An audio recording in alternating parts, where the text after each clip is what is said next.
Hola, buenas noches a todos.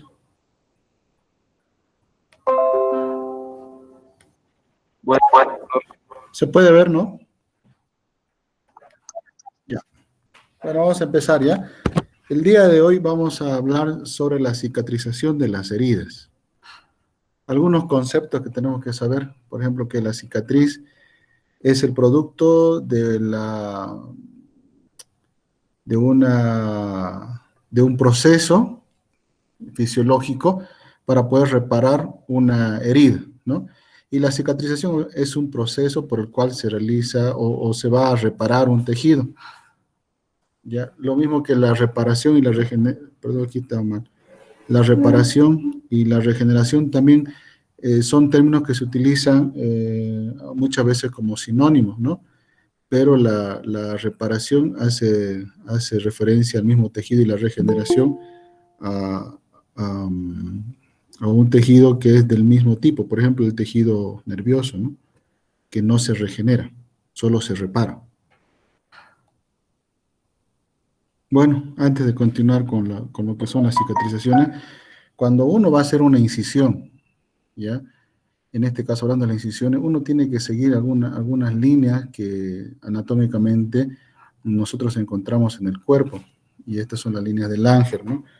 Son las líneas donde hay menor tensión en el cuerpo. Entonces, cuando nosotros vamos a hacer algún tipo de incisión, tenemos que tomar en cuenta este detalle, ¿no? Porque si nosotros hacemos una incisión en sentido contrario, voy a utilizar mi puntero, en sentido contrario. Por ejemplo, si las líneas de Langer en este caso son en sentido horizontal y yo hago una incisión en sentido vertical, estas líneas van a traccionar cada una hacia su lado y de alguna manera va a dificultar la cicatrización. Bueno, el proceso de la cicatrización es la reparación de una herida. En la reparación de una herida va a seguir varios procesos, son interactivos, son dinámicos, y es una secuencia, ¿no? que va a suceder en todo el tiempo, en un tiempo determinado. Esta se va a dividir en tres fases. Una fase que es la fase inflamatoria, la fase proliferativa y la fase de remodelación tisular.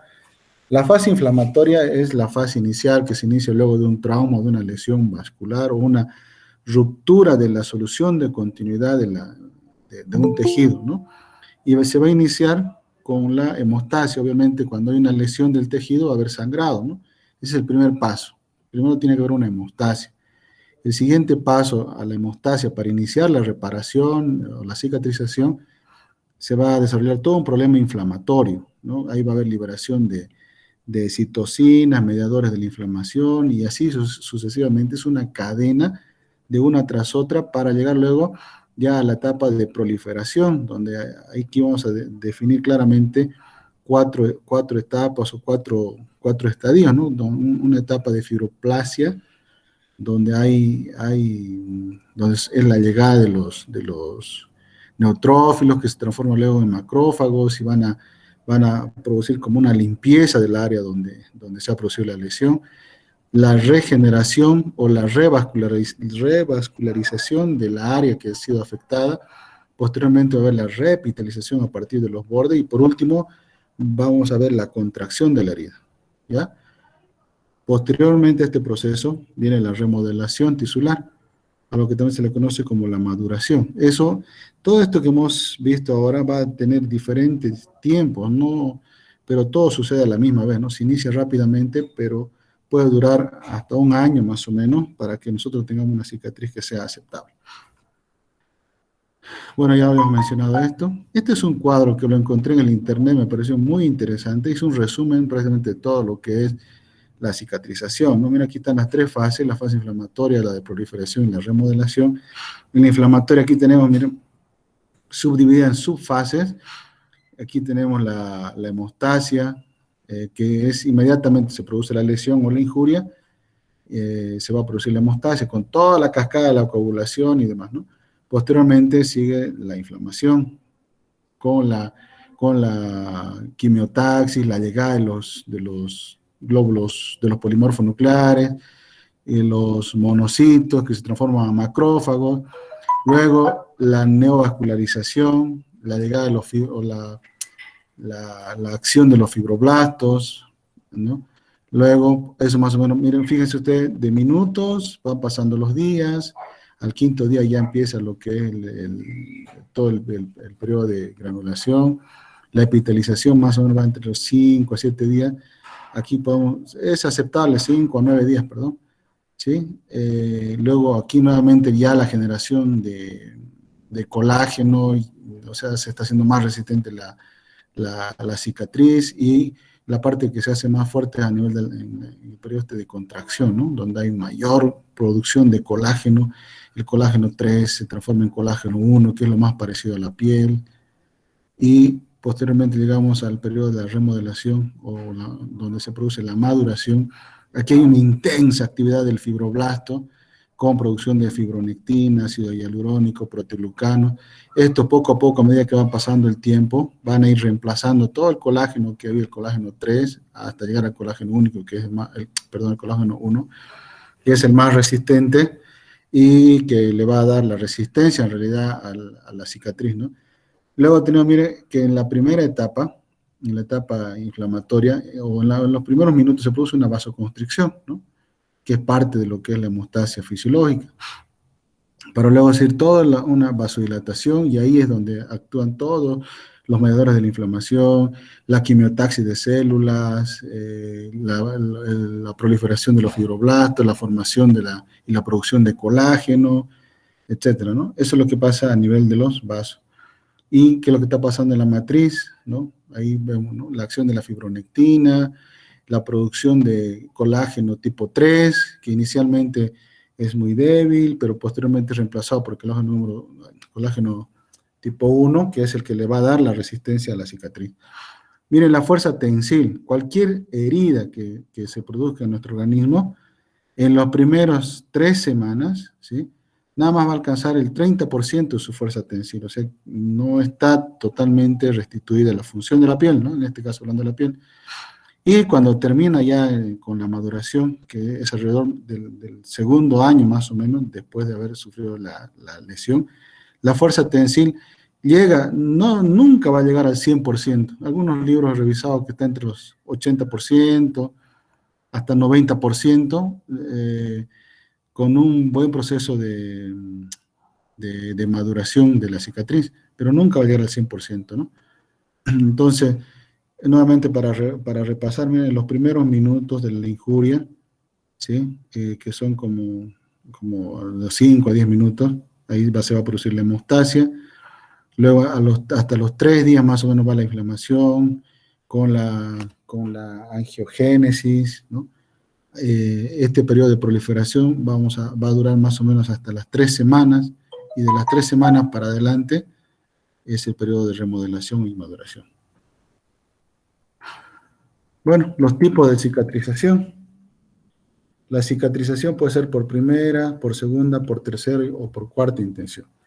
La de primera intención es esta cicatriz, es una cicatrización primaria que se observa en la herida postoperatoria. Luego que nosotros hacemos la incisión, inmediatamente suturamos y vamos a cerrar esta solución de continuidad que se hizo, ¿no? Con el bisturí, con tijera, con lo que sea.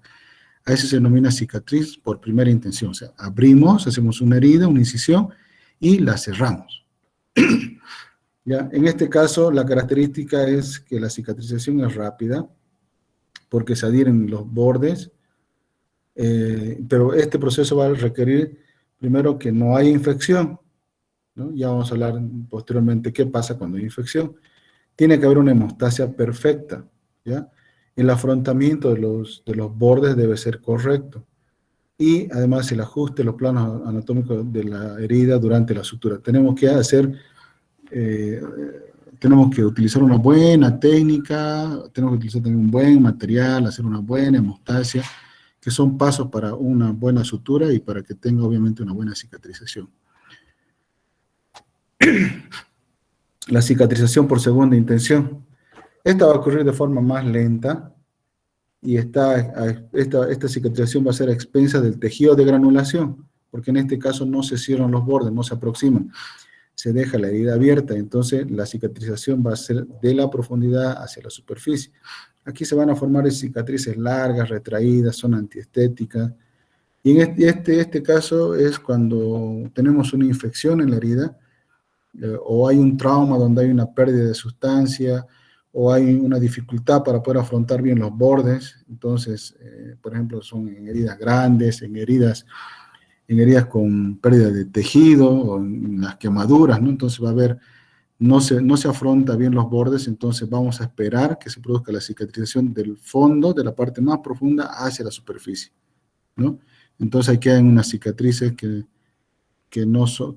pueden ser patológicas, ¿no? Hasta pueden ser patológicas. Por tercera intención.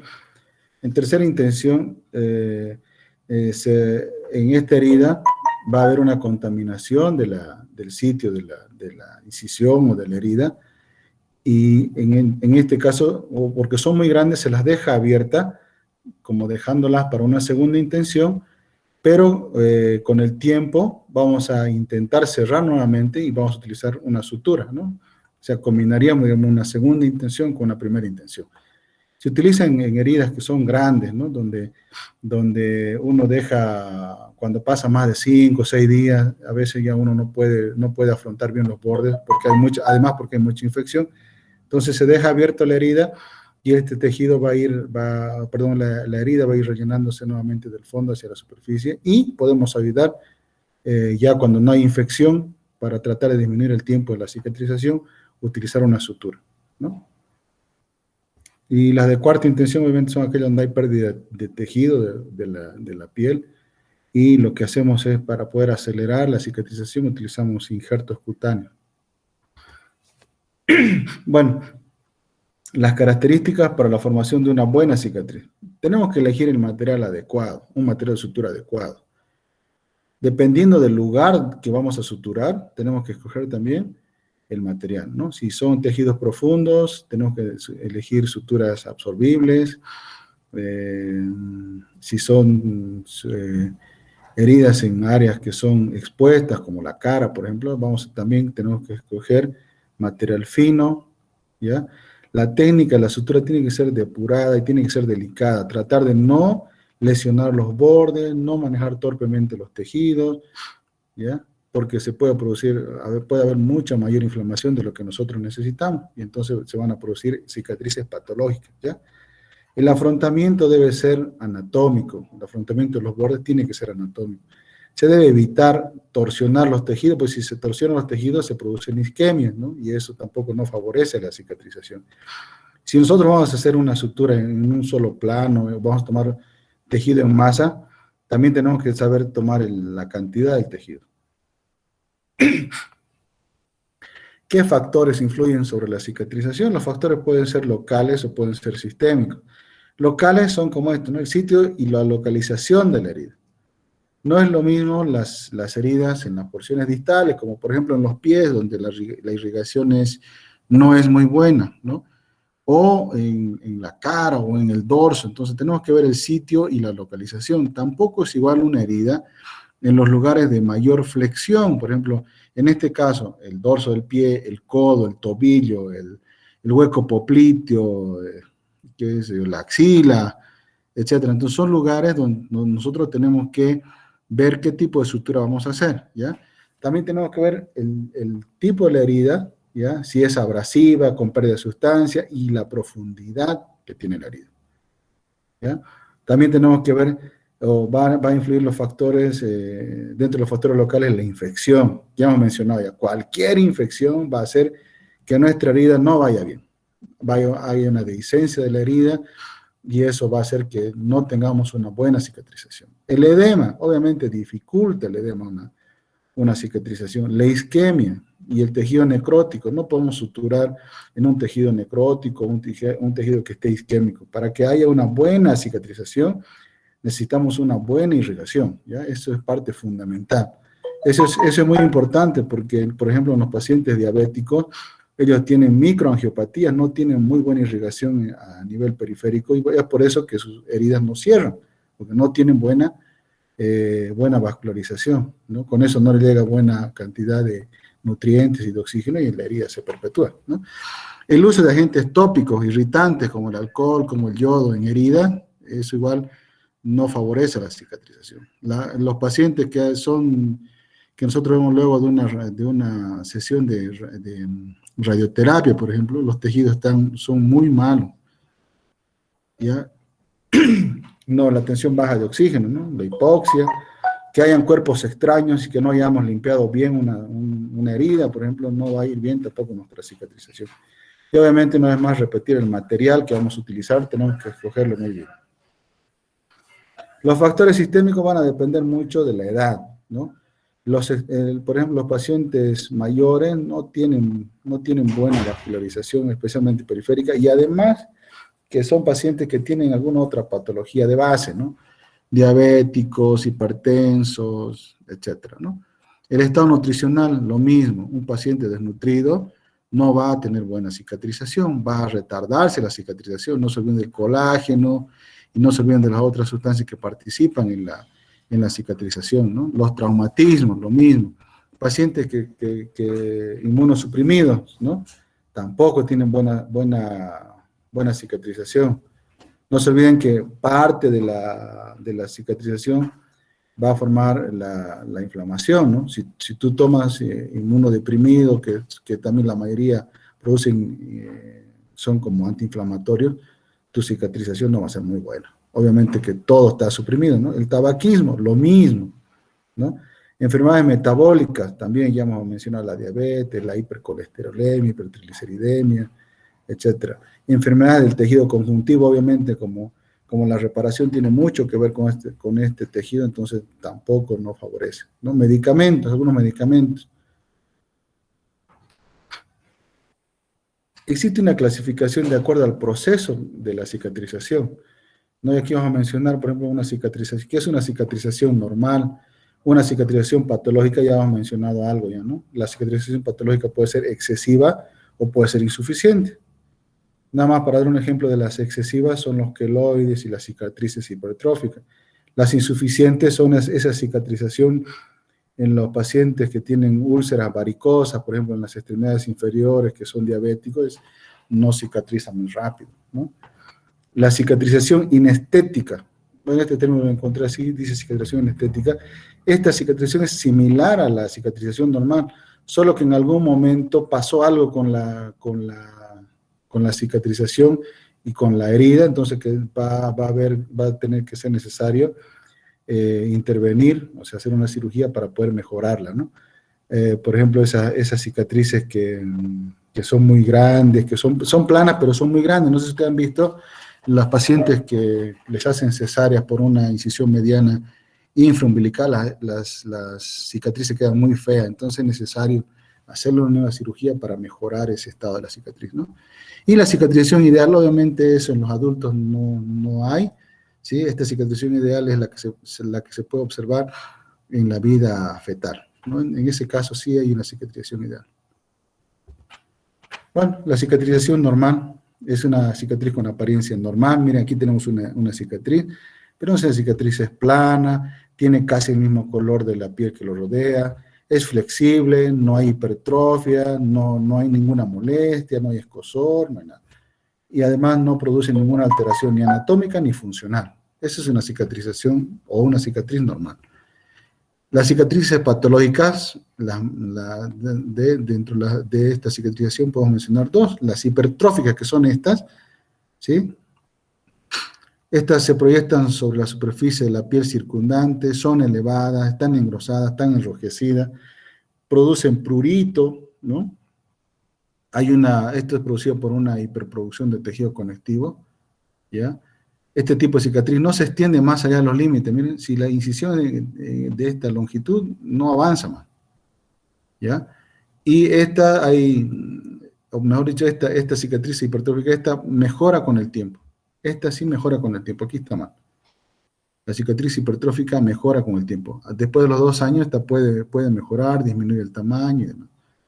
A diferencia de la cicatrización queloide, ¿no? De la cicatriz queloide. Estas son proliferaciones muy engrosadas, protuberantes, de tejido cicatrizal, que se debe a la hiperproducción también de tejido conectivo. Aquí hay prurito, hay ardor, hay sensibilidad especial al contacto, son rojas, como en este caso, mira, están elevadas, hay una predisposición familiar, hay mayor predisposición aún en la raza negra, aparece después la tercera, cuarta semana de que se haya producido la lesión. Esta tiene la capacidad de crecer aún más allá de los límites del área original, no es como la hipertrófica, miren en este caso, por ejemplo, es mucho más grande, aquí también, ¿no? Fíjense, es una característica, y esta no va a mejorar con el tiempo, ¿no? Esta no mejora con el tiempo, en cambio la otra sí puede mejorar. La otra, que es una cicatriz insuficiente, ¿no? Es de lo que les mencionaba, ¿no? Son cicatrices, principalmente son distales, son causadas por úlceras por presión, úlceras, insuficiencias vasculares, enfermedades metabólicas, principalmente la diabetes, enfermedades que tienen, enfermedades, ¿qué se llama?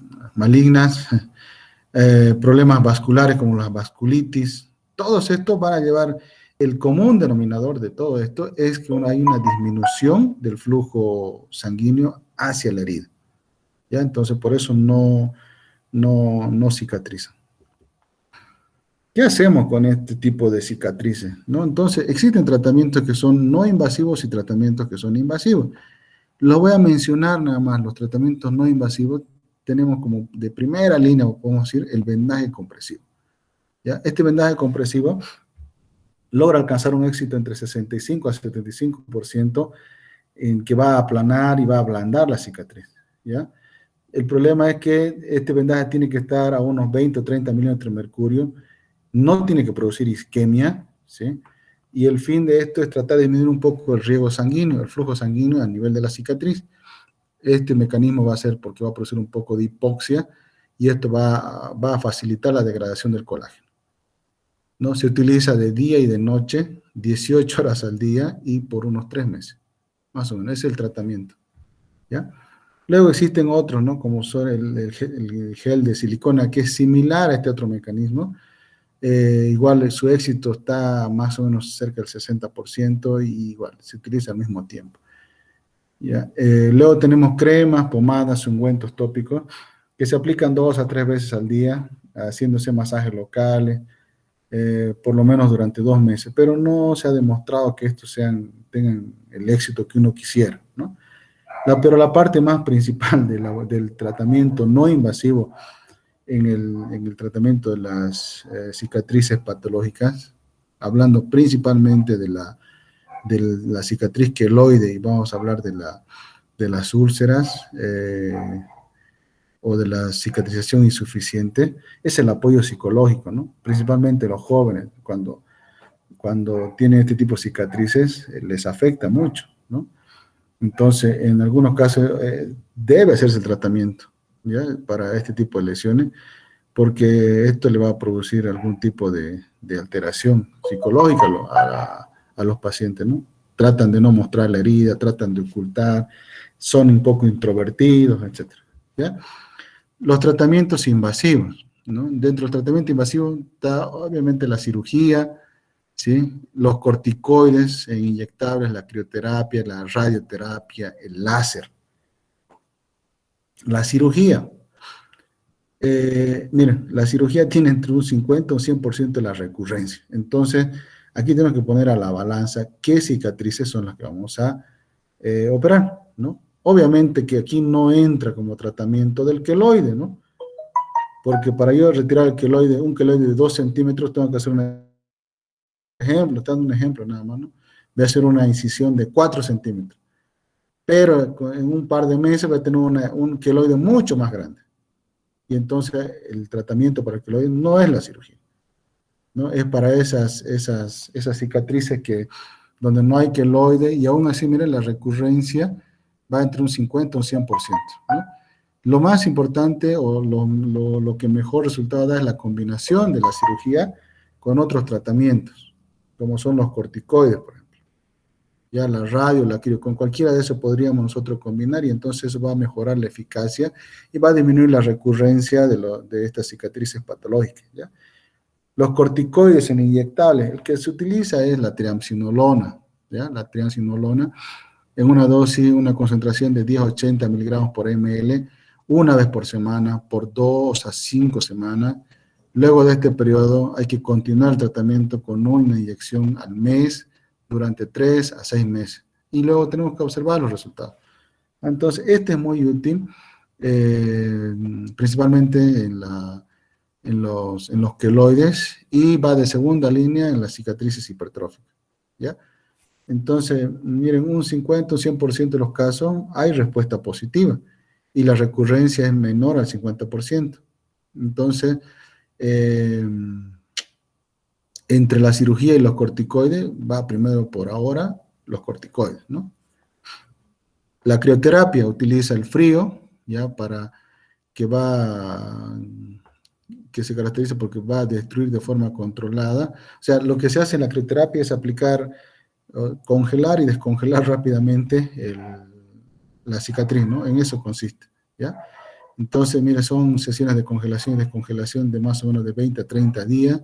Se realiza 2 a 3 ciclos más o menos cada 10 a 30 minutos, ¿no?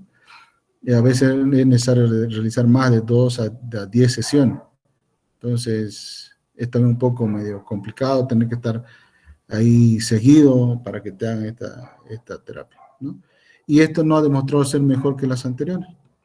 La radioterapia también es otra alternativa que tampoco ha logrado superar ninguna de las anteriores. El problema de la radioterapia es que más bien puede traer un riesgo cancerígeno si lo utiliza mucho a largo tiempo, ¿no? Y el láser últimamente que está un poco de moda, pero que tampoco ha logrado su objetivo, que es de reducir, ¿no? las recidivas. Las complicaciones de la cicatrización. ¿Cómo se nos puede complicar nuestro proceso de cicatrización? Bueno, se puede complicar con una infección, se puede complicar con hemorragias y hematomas y seromas ahí en las heridas.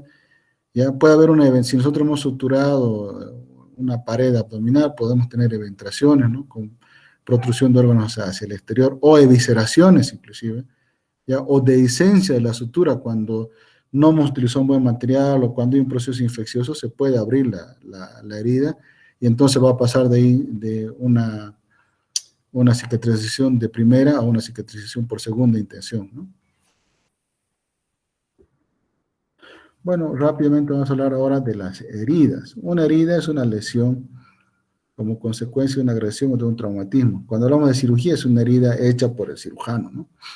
Las heridas, miren, tienen un montón de clasificaciones, va por la gravedad, el área o lesión dañada, la profundidad, la etiología o el aspecto, el mecanismo de acción, por la forma que tiene, son lineales, estrelladas, por el espesor puede ser superficial, puede ser profundo, por la dirección vertical, puede ser oblicua, el tiempo en cicatrizar ya hemos visto cómo son, por el mecanismo, etcétera. Es una clasificación en general de las heridas. Solo lo estoy mencionando porque creo que tienen un tema más adelante que van a hablar de todo lo que es las heridas, ¿ya? Bueno, estas heridas las podemos clasificar de acuerdo al grado de contaminación, las heridas quirúrgicas, ¿no? De acuerdo al grado de contaminación se clasifican en limpio y contaminada, contaminada y sucias o sépticas. La limpia es aquella herida, ya, que se realiza, o en la que, mejor dicho, no atraviesa el aparato digestivo, biliar, ni respiratorio, ni urinario, ¿ya? Y el ejemplo de estas son las heridas, las cirugías cardíacas, por ejemplo, ¿no? O las cirugías de hernias, o las cirugías de mama, o las cirugías programadas, digamos, de cráneo. Esas son heridas limpias. Fíjense ustedes, pero aún siendo limpias, tienen un riesgo de que se infecten del 1,5%, más o menos, ¿ya? Luego tenemos las limpias contaminadas, que son aquellas donde vamos nosotros a incidir, vamos a abrir la vía biliar, digestiva, urinaria, bronquial, ¿no? Pero donde no hay infección. Por ejemplo, es una cirugía, un ejemplo es una colecistectomía,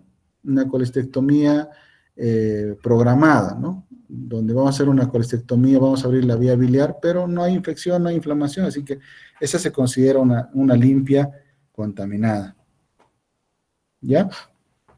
Pero igual, miren, fíjense ustedes, hay un riesgo de complicación, aquí hasta el 10% puede llegar, ¿ya? La contaminada es donde hay un proceso infeccioso, perdón, un proceso inflamatorio, ¿ya? Y aquí también ya aumenta. A medida que va aumentando la contaminación, también va a aumentar el grado de infección. Una herida séptica es aquella donde vamos a encontrar pus, tejido necrótico y demás.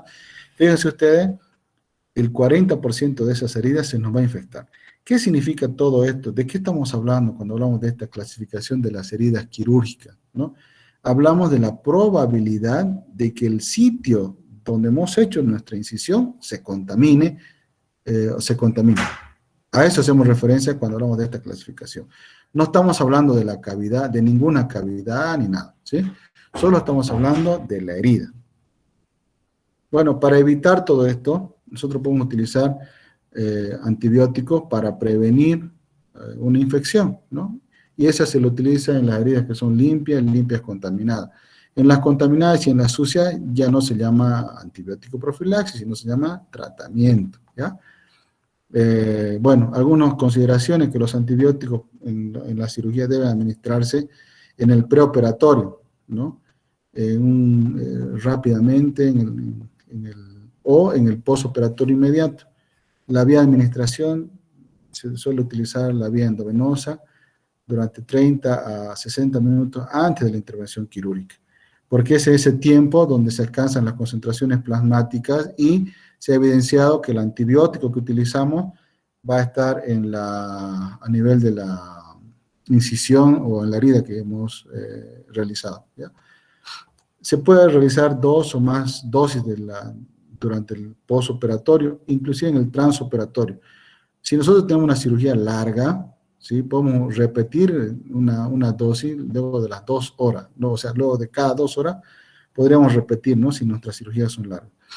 No existe un planteamiento único de la profilaxis antibiótica, ¿no? Tenemos muchas cosas antes para hacer, para prevenir, ¿no? la infección. Se debe elegir un antibiótico que sea de baja toxicidad, cómodo de administrar, que sea económico y además que sea con un perfil adecuado, ¿no? Farmacodinámico y el espectro antimicrobiano que nosotros necesitamos, ¿no?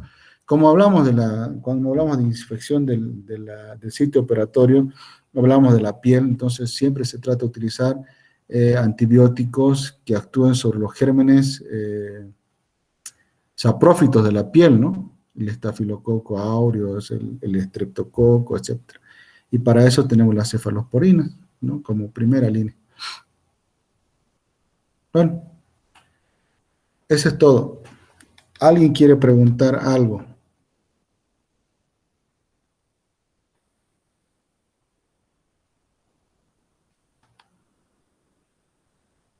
Hola.